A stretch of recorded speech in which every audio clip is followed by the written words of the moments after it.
Last video में हमने बात की थी इनकम टैक्स रिटर्न फाइल करने के क्या बेनिफिट्स हैं। आज हम बात करेंगे किस एसएससी को कौन सा आईटीआर एप्लीकेबल होता है। नमस्ते एंड वेलकम टू नमस्ते फिनटेक्स।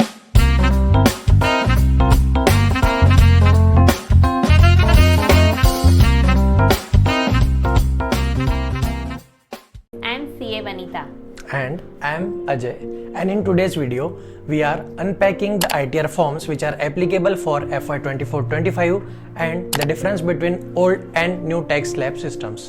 Exactly. If you are salaried, self-employed or a business person, choosing right ITR form is the first step to a smooth return file. So let's start with ITR 1, also known as Sahaj. So ITR 1 Sahaj is applicable for resident individuals having income up to rupees 50 lakhs and sources of income would be salary, other incomes like interest and house property. It is not applicable for business income and agriculture income above rupees 5,000. Exactly.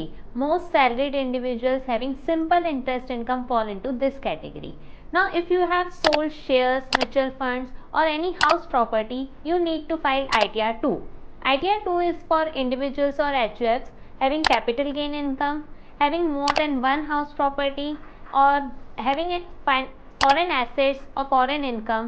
Even assessee being director in a company fall in this category. ITR 2 is not applicable for business income.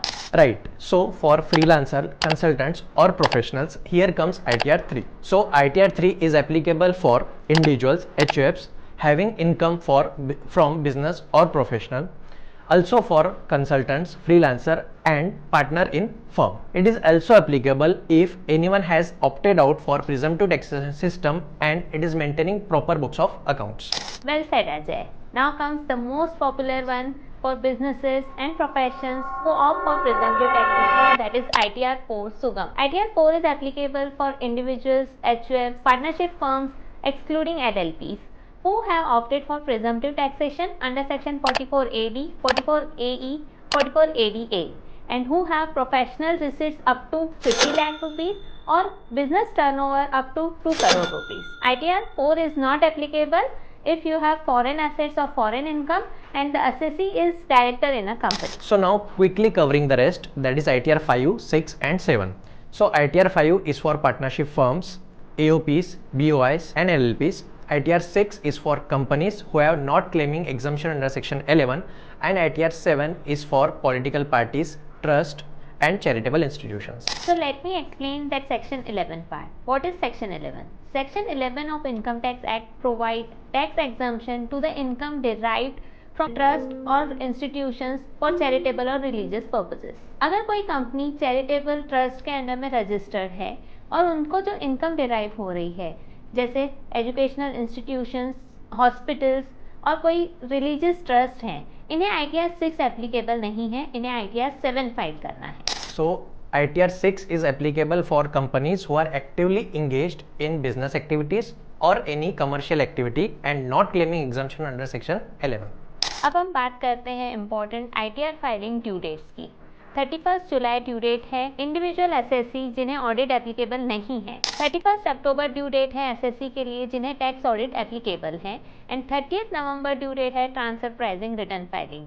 So let's have a quick overview about income tax slab rate applicability for FY 24-25. So हम लोग पहले start करते हैं new tax regime से. So income range की अगर हम लोग बात करें तो 0 to 3 लाख आपका इनकम टैक्स रहेगा 0%, 3 lakh to 6 lakh 5%, 6 lakh to 9 lakh 10%, 9 lakh to 12 lakh it will be 15%, 12 lakh to 15 lakh it will be 20% and 15 lakh के ऊपर अगर आपका इनकम जाता है तो आपका टैक्स रेट रहेगा 30%. यहाँ पे जो सैलरीड इंडिविजुअल्स है उनको 75,000 रुपीज़ तक का स्टैंडर्ड डिडक्शन अलाउड है. बट याद रखिए ATC, ATD और HRA का आपको यहाँ पे एग्जम्पशन नहीं मिलने वाला unless employer contribution to NPS. और अगर हम ओल्ड रिजिम की बात करें जिसमें इनकम रेंज है 0 to 2,50,000, rate applicable will be 0%. 2,50,000 से 5 लाख तक आपका टैक्स रेट होगा 5%. 5 lakh to 10 lakh tax rate will be 20% and about 10 lakh income के लिए आपको टैक्स पे करना है 30%। इसमें आप सभी तरह के डिडक्शंस क्लेम कर सकते हैं जैसे section 80C, 80D, HRA, LTA and home loan interest etcetera. तो अजय, आप बता सकते हैं हमें कौन से टैक्स रेजिम में जाना चाहिए, न्यू टैक्स रेजिम या old tax regime? Yes ma'am, बहुत सिंपल है। अगर हमारे पास कोई डिडक्शंस हैं, इन्वेस्टमेंट्स हैं, तो better to go with old tax regime. और अगर कोई कैलकुलेशन नहीं चाहिए तो स्ट्रेट फॉरवर्ड अप्रोच है, file in new tax regime. अब इन सब पॉइंट्स को कवर करते हुए हम समझते हैं हमें किन चीज़ों का ध्यान रखना है। सबसे पहले हमें सही ITR फॉर्म सिलेक्ट करना है जो डिपेंड करता है हमारा सोर्स ऑफ इनकम क्या है। देन हमें टैक्स रिजिम डिसाइड करना है और दोनों ऑप्शंस में कंपेयर करना है which one is more beneficial to assessee. And last thing, हमें ड्यू डेट से पहले रिटर्न फाइल करना है लास्ट टाइम रश अवॉइड करने के लिए। And if you want any professional help in filing your ITRs, selecting proper ITR forms and deductions, so reach out to us at namastefintechs.com. Namaste.